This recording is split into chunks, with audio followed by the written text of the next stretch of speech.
na taon ng domestic helper sa Macau si Marie, na ate ni Menalyn at pinsan ni Claire. Kapag kami pit po kami, isang chat lang, nagbibigay po agad siya. Ngunit nang nagkasakit sa bato ang kanilang kuya, lalo pang nadagdagan ang bigat ng kanilang mga pinansyal na pangangailangan. Kaya para makadagdag sa kita at matustusan ang gamutan, pinasok ni Marie ang pagpapautang. Magpapautang sila ng halagang 1,000, tutubo siya ng 200. Pero nang sinisingil na raw nila ang isa sa mga umutang sa kanilang ate Marie, imbes na pera, ito raw ang kanilang natanggap. Litrato ng umutang na nakahimlay at di umano wala ng buhay. Bigla pong may nag-send sa akin na patay na po siya. Pero hindi sila kumbinsido. Wait lang, parang may mali. Parang hindi siya patay. Ang nangutang sa kanilang ate Marie, patay na nga ba talaga? Yung labi niya parang make-up lang yun or kaya baka kumain ng may suka yan. O nagpapatay-patayan lang? Parang attempt niya po para tumakas siya.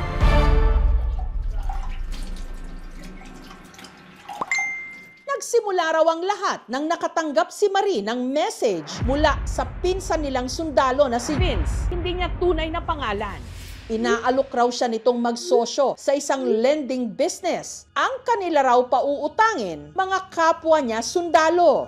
Magpapautang sila ng halagang 1,000, tutubo siya ng 200 sa kampo. Como pinsan naman namin, mabilis siya nagtiwala. 22,000 na yung nalaman ko na binigay niya. May mga nagchat-chat pa sa kanya na sundalo daw sa kampo. Nag-send pa nga ng picture na patay yung nanay niya. Binigyan niya ulit. Hanggang sa umabot siya ng 40,000. Pero nang singilan na, wala raw ni isang nagbayad. Ang tinu niyang kausap nung magpapautang sila. Ngayon, kukunin na ni ate yung pera, ang hirap ng kunin. Kaya tinext na ni Marie ang pinsan nilang si Vince. Sinabi ko na sa kanya na sa'yo na lang isend. Sige ate, pag out ko, idadaan ko na lang. E di ako din, umasa din ako. Halos sumabot na ng alas 4 ako ng umaga nag-iintay sa kanyang dadaan, pero walang dumadaan. Hanggang nagulat na lang sila sa kanilang nadiskubre. Si Vince walang kamalay-malay na nakipagsosyo siya kay Marie. Pagkalaman-laman namin, hindi pala siya yung may hawak ng cellphone. Lumalabas na ang ka-text pala ni Marie, hindi si Vince mismo, kundi ang girlfriend nitong si Hannah. Hindi niya tunay na pangalan.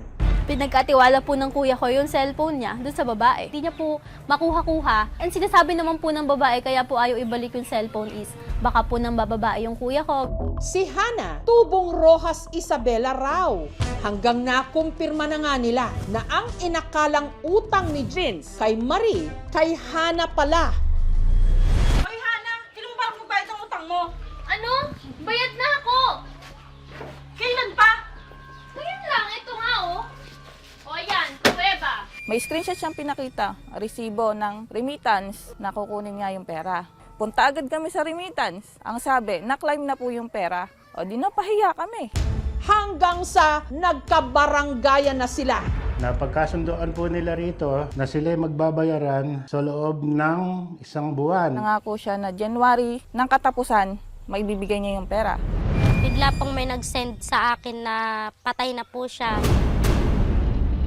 Makikita si Hannah na parang nakahimlay at di umano wala ng buhay.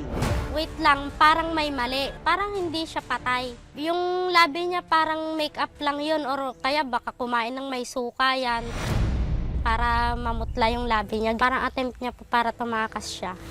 Agad minessage ni Marie si Hannah.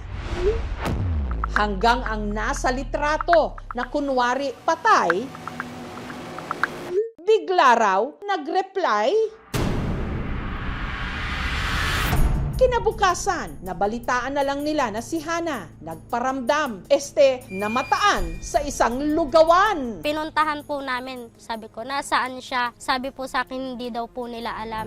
Hanggang sa may napansin si Menalyn na nagtatago sa likod ng pinto. Gulat na gulat po siya, yakap-yakap niya po yung tsinelas niya. Sabi ko sa kanya, pahipo muna, baka mamaya multo tong kausap ko. Confirmed si Hannah para lang hindi makabayad ng utang. talaga ngang nagpatay-patayan.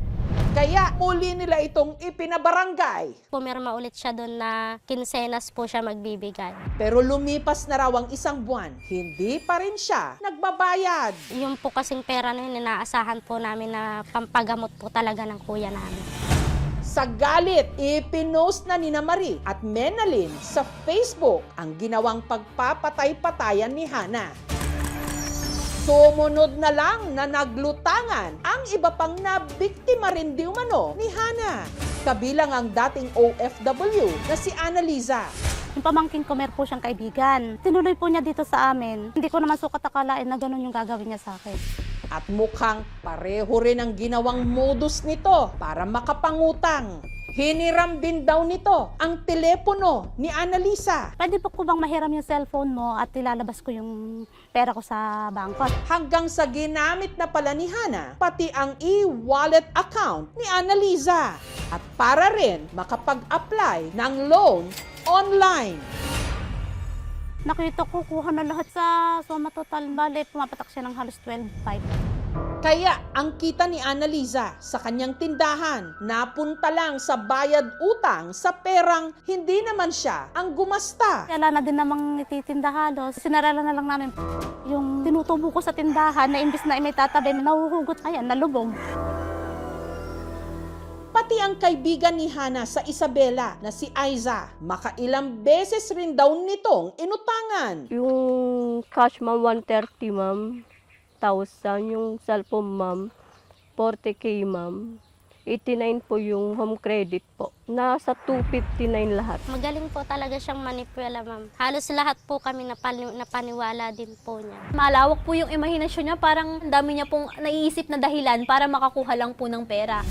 Pero bakit nga ba panay ang utang ni Hana? Naglalaro po siya ng scatter. Siguro po isa po yun sa mga dahilan kung bakit gusto niya po magkapera. Isa pang tanong, nasaan na siya ngayon? Sinadya ng aming team ang bahay ni Hana sa Isabela.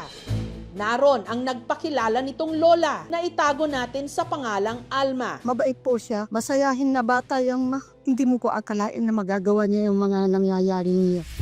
Hindi rin daw ito ang unang beses na may nagreklamo laban kay Hana patungkol sa utang. Siguro mga 10 o mahigit pa. Yung kapatid niya, nagkaroon din po siya ng leukemia. Siguro kaya niya na nagkautang-utang na ganun dahil doon. Humihingi ng patawad ngayon si Alma sa mga nagawa ng kanyang apo, lalo't si Hana na diagnose daw pala talagang may kleptomania. Ang kleptomania, isa itong mental health condition na kung saan ang tao ay dumaranas ng tinatawag nating impulse control disorder. Ibig sabihin, meron siyang udyok o pagnanasang kumuha ng mga bagay-bagay.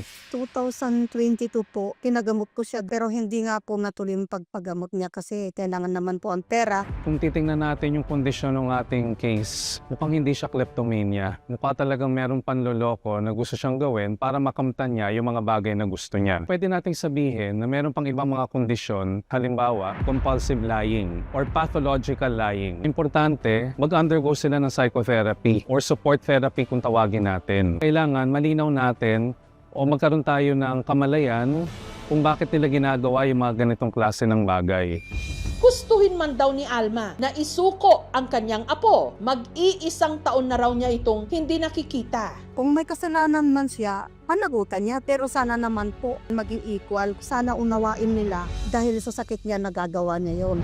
Samantala, na-trace ni Menalyn kung saan nanggaling ang litrato ni Hana na ipinasa sa kanya. Kuha raw ito ng kakilala ng kanyang kaibigan na tiga-Dinggalan sa Aurora Province. At di umano, kasama niya roon si Hana. Kinumpirma ng ginang na ito na nakita nila sa lugar ang babae na nasa litrato. Nakita ko, andito po sila nakarang 2 beses sila punta. Alam ko po, na andun sila sa kampo ng mga sundalo. Meron na po kaming nahanap na babae ngayon. Nais po kasi namin siyang makausap. Kilala ko po yan. Ibig sabihin yan, dito siya palagi. Pero mahigit 1 linggo na raw nila itong hindi nakikita. Nitong Sabado, nakatanggap kami ng message sa aming Facebook fanpage.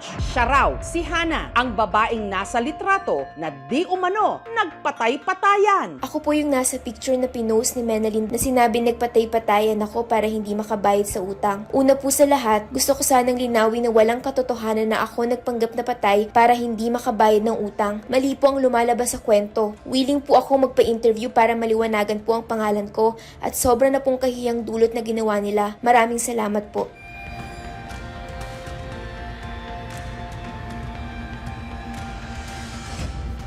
Isinasaad sa ating saligang batas na walang nakukulong sa pangungutang. Ito ay purely civil in nature. Ngunit kapag ito ay ginamitan ng panloloko o fraud, maaaring ito ay maging isang criminal case bilang estafa o ito ay mahuhulog sa Article 318 o other deceits sa nag-post doon sa litrato na nagpapatay-patayan kapag ang kanyang intensyon ay sirain ang reputasyon, pahiyain, o yurakan ang pagkatao ng nangutang ay maaaring masampahan din siya ng kasong cyber libel. Sa mga tinakbuhan ng mga nangutang po sa kanila, unang hakbang ay magpadala ng demand letter. Huwag po tayong magpadalos-dalos sa ating desisyon at huwag gumamit ng dahas o harassment upang makasingil sa mga nangutang po sa inyo. Ang mga red flags na kailangan natin bantayan sa mga taong pautangin natin ay una, kung ito ba ay umiiwas sa mga usapin pagdating sa deadline. Pangalawa, kung ang tao ay humihiram habang hindi pa niya nababayaran ng kanyang previous na utang. Pangatlo, kung ang tao ay hindi consistent sa kanyang kwento o sa kanyang dahilan kung bakit siya umuutang. Kung kayo ay magpapautang, it should be something na willing kayong mawala. Yung awa ko lang din po sa ate ko, yun po yung naiisip ko, ma'am. Kasi kahit gusto-gusto na po namin siya makasama, naano po siyang umuwi kasi kulang po siya sa budget. Ang alam po kasi nila mapera po ang OFW, pero hindi po nila alam na kapag dumaan na po sa bank account nung OFW yung pera or sa palad, lipad po agad dito sa Pilipinas. Ang pera na ibabalik, pero hindi ang tiwala. At kapag tiwala ang nasira, patay tayo dyan!